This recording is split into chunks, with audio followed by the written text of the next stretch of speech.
Master, ईश्वर में मन किस तरह लगे। श्री रामकृष्ण। सर्वदा ईश्वर का नाम गुणगान करना चाहिए, सत्संग करना चाहिए, बीच बीच में भक्तों और साधुओं से मिलना चाहिए। संसार में दिन रात विषय के भीतर पड़े रहने से मन ईश्वर में नहीं लगता। कभी कभी निर्जन स्थान में जाकर ईश्वर की चिंता करना बहुत जरूरी है। प्रथम अवस्था में बीच बीच में एकांतवास किए बिना ईश्वर में मन लगाना बड़ा कठिन है। पौधे को चारों ओर से रूधना पड़ता है, नहीं तो बकरी चर लेगी। ध्यान करना चाहिए मन में, कोने में और वन में, और सर्वदा सत असत विचार करना चाहिए। ईश्वर ही सत अथवा नित्य वस्तु है और सब असत अनित्य। बारंबार इस प्रकार विचार करते हुए मन से अनित्य वस्तुओं का त्याग करना चाहिए। मास्टर, संसार में किस तरह रहना चाहिए। श्री रामकृष्ण। सब काम करना चाहिए, परंतु मन ईश्वर में रखना चाहिए। माता पिता स्त्री पुत्र आदि सबके साथ रहते हुए सबकी सेवा करनी चाहिए, परंतु मन में इस ज्ञान को दृढ़ रखना चाहिए कि ये हमारे कोई नहीं हैं। किसी धनी के घर की दासी उसके घर का कुल काम करती है, किंतु उसका मन अपने गांव के घर पर लगा रहता है। मालिक के लड़कों को वो अपने लड़कों की तरह खूब लालन पालन करती है। उन्हें मेरा मुन्ना, मेरा राजा कहती है, पर मन ही मन खूब जानती है कि ये मेरे कोई नहीं है। कछुआ रहता तो पानी में है, पर उसका मन रहता है किनारे पर, जहां उसके अंडे रखे हैं। इसी तरह संसार का काम करो, पर मन रखो ईश्वर में। बिना भगवत भक्ति पाए यदि संसार में रहोगे तो दिनों दिन उलझनों में फंसते जाओगे, और यहाँ तक फंस जाओगे कि फिर पिंड छुड़ाना कठिन होगा। रोग शोक तप आदि से अधीर हो जाओगे। विषय चिंतन जितना ही करोगे, आसक्ति भी उतनी ही अधिक बढ़ेगी। हाथों में तेल लगाकर कटहल काटना चाहिए, नहीं तो हाथों में उसका दूध चिपक जाता है। भगवत भक्ति रूपी तेल हाथों में लगाकर संसार रूपी कटहल के लिए हाथ बढ़ाओ। परंतु यदि भक्ति पाने की इच्छा हो तो निर्जन में रहना होगा। मक्खन खाने की इच्छा हो तो दही निर्जन में ही जमाया जाता है। हिलाने डुलाने से दही नहीं जमता। इसके बाद निर्जन में ही सब काम छोड़कर दही मथा जाता है, तभी मक्खन निकलता है। देखो, निर्जन में ही ईश्वर का चिंतन करने से ये मन भक्ति, ज्ञान और वैराग्य का अधिकारी होता है।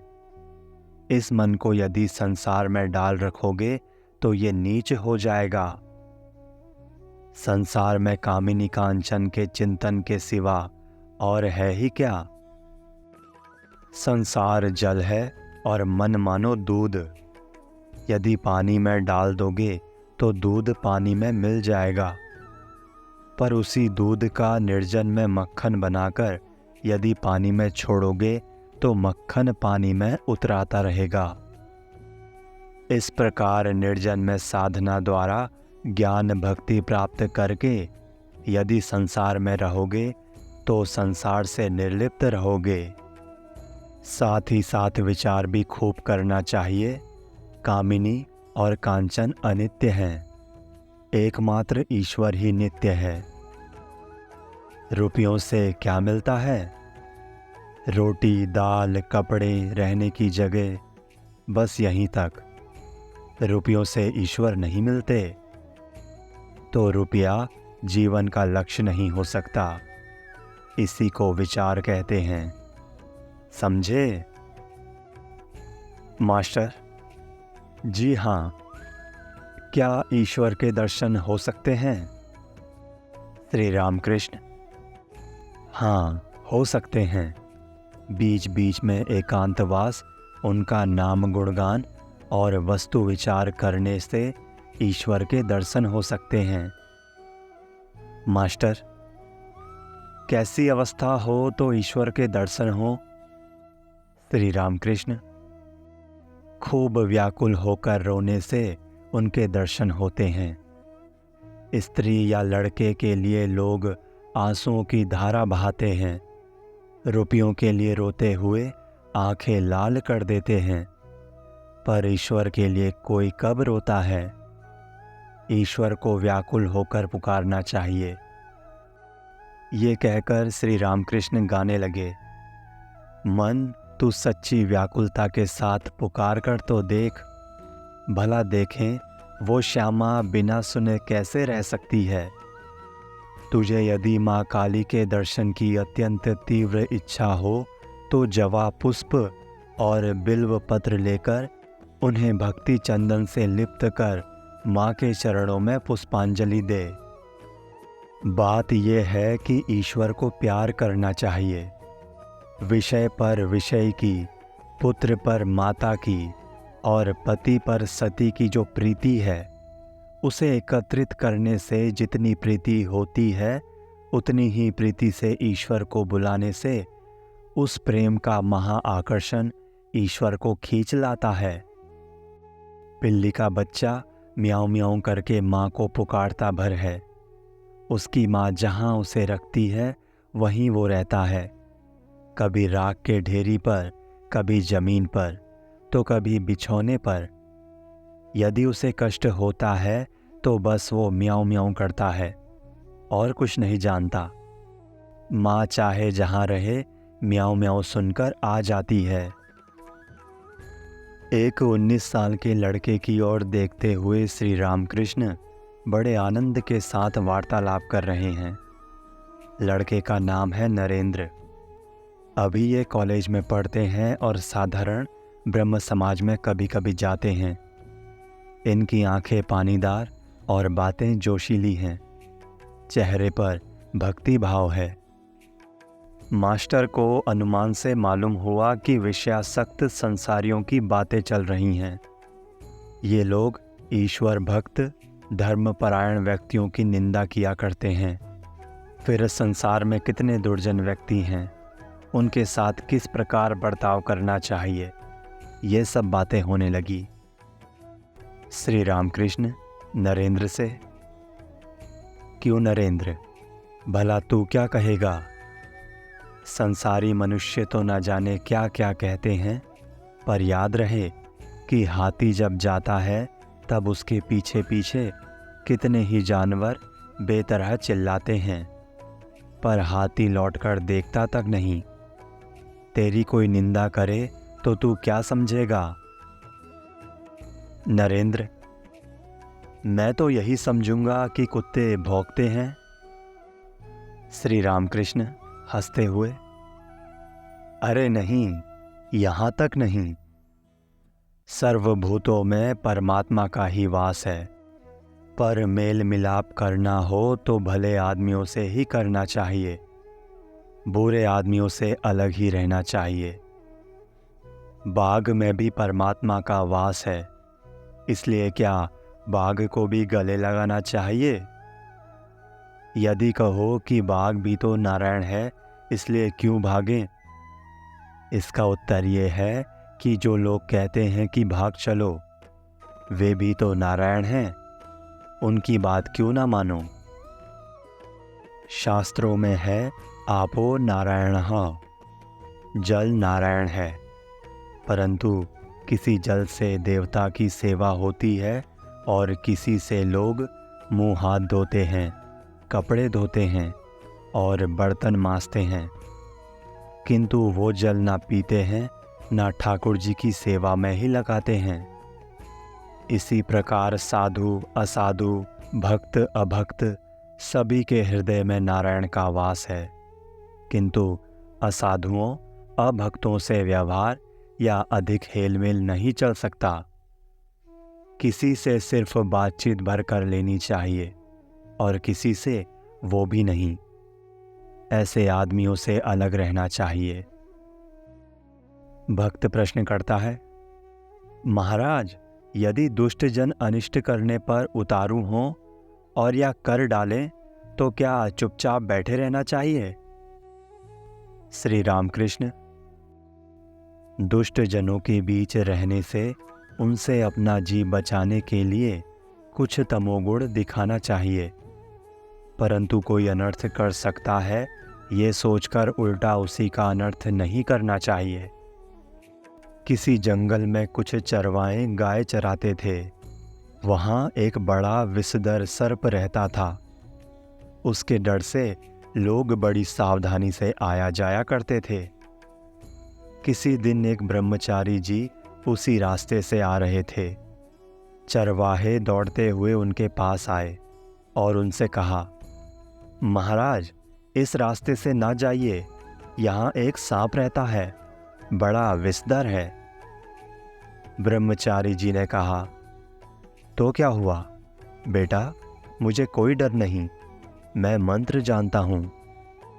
ये कहकर ब्रह्मचारी जी उसी ओर चले गए। डर के मारे चरवाहे उनके साथ ना गए। इधर सांप फन उठाए झपटता चला आ रहा था, परंतु पास पहुंचने के पहले ही ब्रह्मचारी जी ने मंत्र पढ़ा। सांप आकर उनके पैरों पर लौटने लगा। ब्रह्मचारी जी ने कहा, तू भला हिंसा क्यों करता है? ले, मैं तुझे मंत्र देता हूँ, इस मंत्र को जपेगा तो ईश्वर पर भक्ति होगी, तुझे ईश्वर के दर्शन होंगे, फिर ये हिंसावृत्ति ना रह जाएगी। ये कहकर ब्रह्मचारी जी ने सांप को मंत्र दिया। मंत्र पाकर सांप ने गुरु को प्रणाम किया और पूछा, भगवन, मैं क्या साधना करूं? गुरु ने कहा, इस मंत्र को जप और हिंसा छोड़ दे। चलते समय ब्रह्मचारी जी फिर आने का वचन दे गए। इस प्रकार कुछ दिन बीत गए। चरवाहों ने देखा कि सांप अब काटता नहीं, ढेला मारने पर भी गुस्सा नहीं होता, केचुए की तरह हो गया है। एक दिन चरवाहों ने उसके पास जाकर पूंछ पकड़कर उसे घुमाया और वहीं पटक दिया। सांप के मुंह से खून बह चला। वो बेहोश पड़ा रहा, हिल डुल तक ना सकता था। चरवाहों ने सोचा कि सांप मर गया। ये सोचकर वे वहां से चले गए। जब बहुत रात बीती तब सांप को होश आया और धीरे धीरे अपने बिल के भीतर गया। देह चूर चूर हो गई थी, हिलने तक की शक्ति नहीं रह गई थी। बहुत दिनों के बाद जब चोट अच्छी हुई तब भोजन की खोज में बाहर निकला। जब से मारा गया तब से सिर्फ रात को ही बाहर निकलता था, हिंसा करता ही ना था, सिर्फ घास फूस फल फूल खाकर रह जाता था। साल भर बाद ब्रह्मचारी फिर आए। आते ही सांप की खोज करने लगे। चरवाहों ने कहा, वो तो मर गया, पर ब्रह्मचारी जी को इस बात पर विश्वास न आया। वे जानते थे कि वे जो मंत्र दे गए हैं, जब तक वो सिद्ध न होगा तब तक उसकी देह छूट नहीं सकती। ढूंढते हुए उसी ओर वे अपने दिए हुए नाम से सांप को पुकारने लगे। बिल से गुरुदेव की आवाज़ सुनकर सांप निकल आया और बड़े भक्ति भाव से प्रणाम किया। ब्रह्मचारी जी ने पूछा, क्यों, कैसा है? उसने कहा, जी अच्छा हूँ। ब्रह्मचारी जी, तो तू इतना दुबला क्यों हो गया? सांप ने कहा, महाराज, जब से आप आज्ञा दे गए हैं तब से मैं हिंसा नहीं करता, फल फूल घास पात खाकर पेट भर लेता हूँ, इसलिए शायद दुबला हो गया हूँ। सत्व गुण बढ़ जाने के कारण किसी पर वो क्रोध ना कर सकता था, इसी से मार की बात वो भूल गया था। ब्रह्मचारी ने कहा, सिर्फ ना खाने से किसी की ये दशा नहीं होती, कोई दूसरा कारण अवश्य होगा। तू अच्छी तरह सोच तो। सांप को चरवाहों की मार याद आई। उसने कहा, हाँ महाराज, अब याद आई। चरवाहों ने एक दिन मुझे पटक पटक कर मारा था। उन अज्ञानियों को तो मेरे मन की अवस्था मालूम थी नहीं। वे क्या जाने कि मैंने हिंसा करना छोड़ दिया है। ब्रह्मचारी जी बोले, राम राम, तू ऐसा मूर्ख है, अपनी रक्षा करना भी तू नहीं जानता। मैंने तो तुझे काटने को मना किया था, पर फुफकारने को तुझे कब रोका था? फुफकार मारकर उन्हें भय क्यों नहीं दिखाया? इस तरह दुष्टों के पास फुफकार मारना चाहिए, भय दिखाना चाहिए, जिससे कि वे अनिष्ट ना कर बैठे।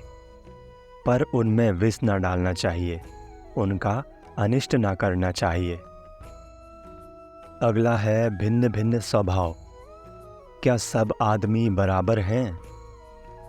श्री रामकृष्ण। परमात्मा की सृष्टि में नाना प्रकार के जीव जंतु और पेड़ पौधे हैं।